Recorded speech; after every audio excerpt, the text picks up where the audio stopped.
ከቀድሞ አመታት የበለጠ በትጋትና በጥንካሬ ማገልገል አለባቸው። ሆቴል ለመከራየት አቅምም የለም።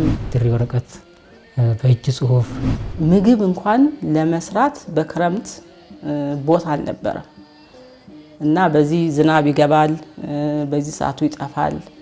በከፍተኛ ፍቅር ከፍተኛ በሆነ ዲሲፕሊን ነው የሚመራ ጉባኤው። እዚህ እስከ ዋናው ማዕከል ያለው መዋቅር የአባላት ተሳትፎ በደንብ የተንሰላሰለ ነው። እኛን ሲያገኙ አንዳንዶች በእንባም ጭምር ማለት ነው ስሜታቸውን ይገልጹ የነበረ። ያለበትን የመንግስት ፖዚሽን ወይም የስራውን ቦታ አናይ። ተላላኪ ከሆነ ስራ ባዶ ቦታ ካለ እዛው ተገብተ ስራ ነው የሚባለው። እሱም ፈቃደኛ ሆኖ ቶሎ ይገባል። ዋኖቻችሁ አስቧቸው።